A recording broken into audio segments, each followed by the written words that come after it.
e dessa vez a gente está sendo atacado com os dejetos que virão da área nobre de Belém. Afinal de contas, estão sendo investidos quase 5 bilhões de reais para preparar a cidade para esse evento. Aqui nós teremos Balé das Águas, está se dando uma solução. E o governo do estado, inclusive, já fez pelo menos mais de 100 transplantes de árvores dele. Essa dita eco-árvore aqui, que está servindo muito bem, então acho que vale dar um pontinho de crédito para essa ideia aí. Possuem células fotovoltaicas nas copas e captam energia durante o dia para poder se iluminarem à noite. Belém é hoje, de acordo com dados do IBGE, a cidade menos arborizada do Brasil, com mais de 1 milhão de pessoas, e a segunda menos arborizada do Brasil. Isso que faz com que ela seja cotada como uma cidade que pode ter o maior número de dias com calor acima da média, pelo menos até 2050, de acordo com a previsão. O governo do estado do Pará, agora nas vésperas da COP30, tem tentado correr atrás desse prejuízo e tentar amenizar essa situação. Seja para, de fato, iniciar um processo de mudança na cidade, ou mesmo dando aquela enfeitada para inglês, francês, árabe ou quem quer que venha para cá acabar vendo. O evento vai acontecer em novembro desse ano aqui na cidade e isso vai ser uma oportunidade muito boa para mostrar para o mundo as nossas potencialidades sustentáveis, nossas iniciativas de fato sustentáveis e até mesmo mostrar nossas mazelas também. A promessa. Ele não está totalmente concluído. Aqui nós teremos Balé das Águas, que só estarão sendo ativados no momento seguinte. Aqui também nós teremos a arborização, toda ela natural e conclusa. Portanto, neste momento, há já a implementação de uma parte da vegetação que poderá, ao longo do tempo, se consolidar. Nós temos também etapas de iluminação. Quando se dão as marés altas, a água adentra para esta região. Foram colocadas comportas para que haja a mediação do fluxo de água, portanto, a água que estará no canal não será o mesmo nível da água dos rios, portanto está se dando uma solução para evitar o alagamento. A intenção é que nós possamos criar agora um circuito de entrega desta obra por etapa, portanto daqui a 20 a 25 dias nós estaremos entregando o próximo quarteirão até a municipalidade e a cada 20 dias nós estaremos entregando um quarteirão da DOCA para que possa chegar ao fim a etapa de calendário da obra. Nós temos algumas vegetações aqui que compõem a estratégia de tratamento de água nesta região. Nós estamos fazendo obras no entorno para fazer o tratamento para que não haja esgoto sendo levado para o canal. A COSAMPA, com a Secretaria de Obras do Estado, está fazendo a ET do UNA para poder dar uma solução definitiva para isso, tudo pensado, por um lado, o embelezamento da cidade, sim. Um novo cartão postal para a cidade, sim. Mas nós estamos junto com isto, dando soluções definitivas para a parte de saneamento desta região da cidade. Só que ao invés de plantar árvores aqui nessa avenida, que é uma das mais movimentadas da cidade, o governo do Pará instalou estruturas em formato de árvore, que parecem árvores, têm tamanho de árvore e cor de árvore, mas não são árvores. E deram um nome fantástico de eco-árvores, que nada mais é do que uma estrutura composta por vergalhões reaproveitados de algumas plantas trepadeiras. E eles ainda pretendem colocar cerca de 180 estruturas dessas aqui pela cidade. É claro que isso gerou um monte de polêmica e se virou polêmica, é claro que também gerou meme na internet. Porque afinal de contas isso aqui pode ser um monte de coisa, mas está longe de ser uma árvore.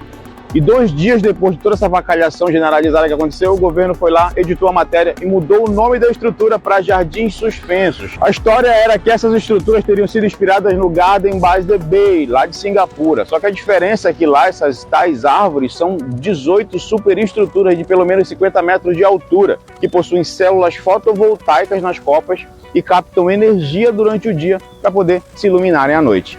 Além de funcionar como gigantescos coletores de água, que são utilizados para irrigar o Jardim Botânico, que é uma área de pelo menos 100 hectares, onde elas ficam localizadas. Eu acho que é um pouco diferente do que a gente acaba encontrando aqui. Mas, vamos por parte, eu vou te explicar de forma mais clara quais foram todos os erros e os acertos desse projeto, que é muito mais amplo do que simplesmente essas árvores artificiais. A primeira coisa que a gente precisa levar em consideração é que o projeto dessa obra era esse que vocês estão vendo aqui na tela. E isso é o que realmente foi feito até então.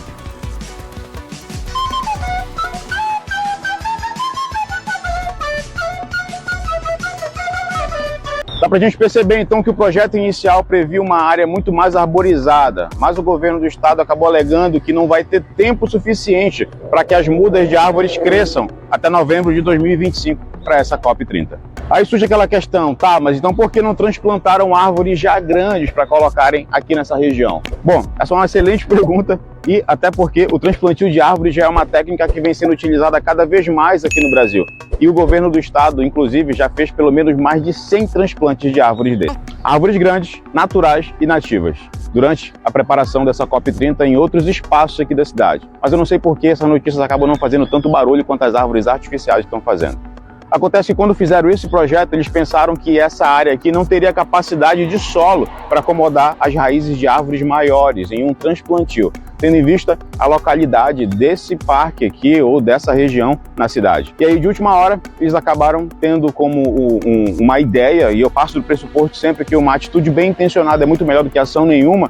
Eu acho que vale um pouco mais de atenção nesse assunto, para a gente tentar entender mais aprofundadamente a questão antes de sair jogando pedra, ou pelo menos começar a jogar as pedras pequenas.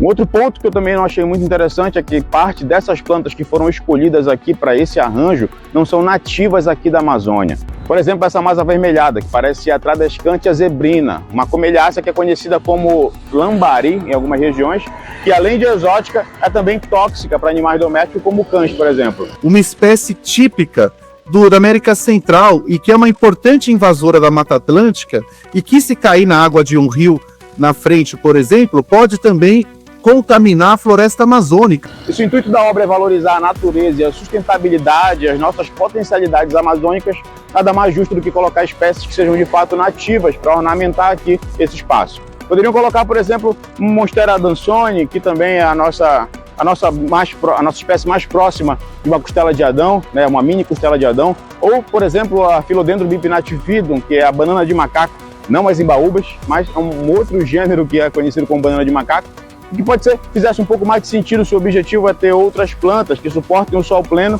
e também a chuva pesada.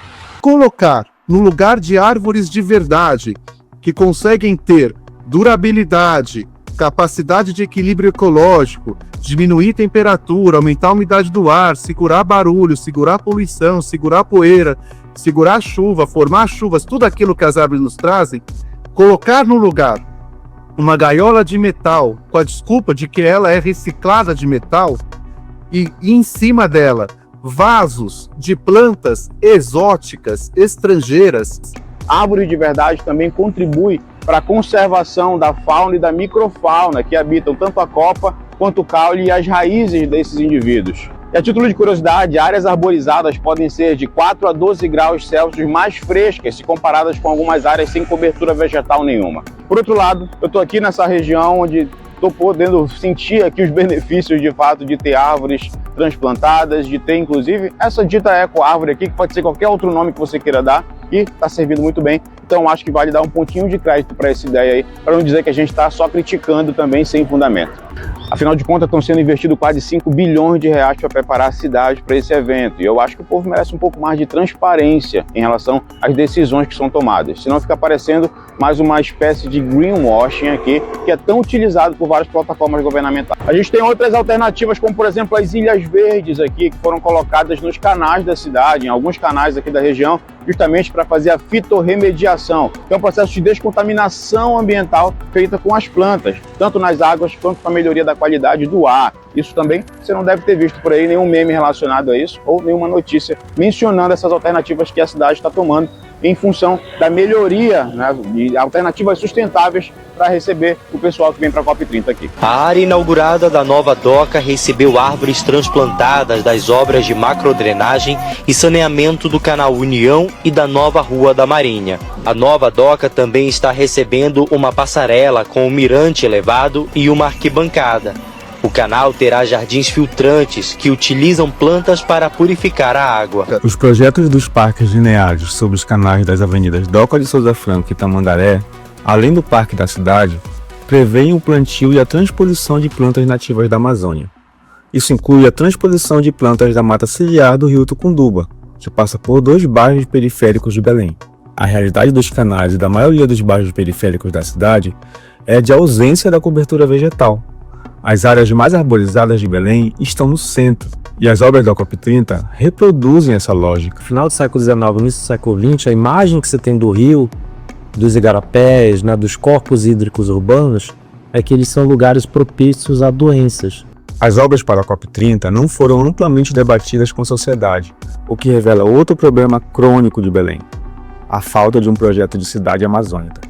Apenas agora, mais de 5 anos depois do prazo legal e às vésperas da COP30, a Prefeitura de Belém está retomando o debate sobre o plano diretor urbano. A Doca de Souza Franco, onde está sendo realizada a polêmica obra do Parque Linear, concentra um dos metros quadrados mais caros de Belém. A poucos metros dali está a Vila da Barca, uma das áreas periféricas mais emblemáticas da capital paraense. Influenciadores digitais da comunidade denunciam que o esgoto da Doca vai passar pela região.